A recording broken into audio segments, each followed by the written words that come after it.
जिमनी election के after effects जो हैं वो हमारे सामने आ रहे हैं। तो आज रावलपिंडी के हल्का PP7 में रिकाउंटिंग होनी थी, वहां पे शबीर अवान साहब और राजा सगीर साहब का मुकाबला था, रिकाउंटिंग नहीं हुई। एक और मामला जो है वो जिमनी इलेक्शन के हवाले से सामने आया है जो बड़ा अहम है कि जिन जगहों पे मुस्लिम लीग नून जीती है वहां पे क्या हुआ है। तो हल्का PP273 मुजफ्फरगढ़, यहां पे इलेक्शन कमीशन ऑफ पाकिस्तान का एक प्रिजाइडिंग अफसर जो है यासिर खान जतोई का हल्का है जो यहां पे हार गए हैं। यहां पे प्रिजाइडिंग अफसर है सज्जाद हुसैन, इसका पोलिंग स्टेशन नंबर 47 है।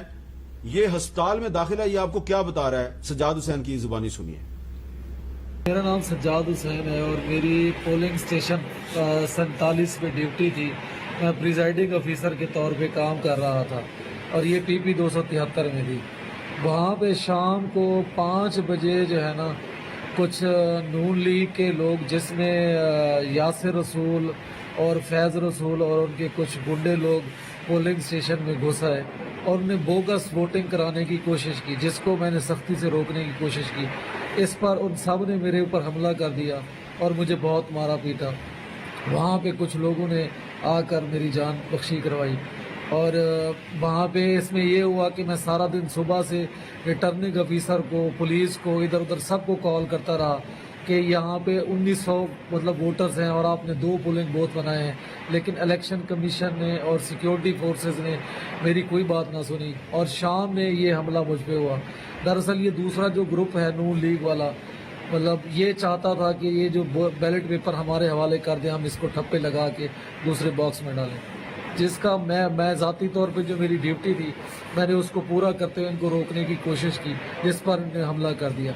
मेरी गुजारिश है कि मेरी कानूनी हेल्प की जाए और इन गुंडों के खिलाफ, इनके खिलाफ शदीद सख्त कार्रवाई की जाए। बहुत शुक्रिया जी।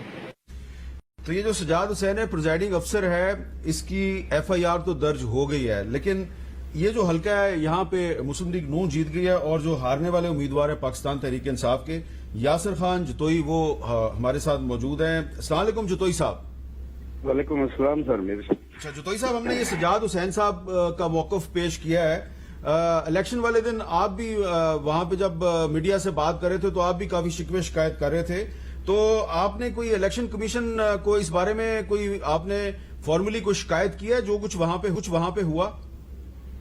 जी, इधर से जो है ना मीर साहब, पहले तो मैं आपका शुक्रिया अदा करता हूँ और आपके तवज्जो से ये सब कुछ आपने सुना है। इधर किसी ने भी हमारी बात नहीं सुनी। यहाँ RO बैठे हुए थे, जो भी बैठे हुए थे, सब बस कह देते थे अभी करते हैं, उसके बाद खत्म। यहाँ पे जो आपने प्रेसिडेंट ऑफिसर वाली ये सुनी है, यहाँ पे सर 5 बजे तक उनका जब पता चला कि हमारा कुछ नहीं बनता तो उन्होंने ये तशद्दुद शुरू कर दिया।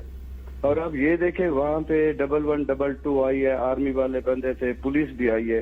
इस बेचारे को लेके वो हॉस्पिटल गए और 5 से 8 बजे तक वहाँ पे सीटिंग MNA भी बैठा रहा है, कैंडिडेट भी बैठा रहा है और उन्होंने अपनी मर्जी से वहाँ पे मोहरें लगाई हैं सर। अच्छा, तो आपने जब इलेक्शन कमीशन को कोई शिकायत की तो उन्होंने क्या जवाब दिया आपको?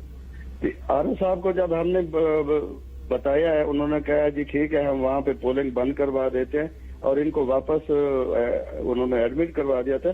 जब उसके बाद दोबारा वहाँ पे आए सिटिंग MNA जो नून लीग का है, उसने पोलिंग शुरू करवा दी, तो हम RO ऑफिस गए, उनको कहते रहे, लेकिन उन्होंने DCO भी बैठा हुआ था, DPO भी बैठा हुआ था, उन्होंने एक भी नहीं सुनी सर हमारी। अच्छा।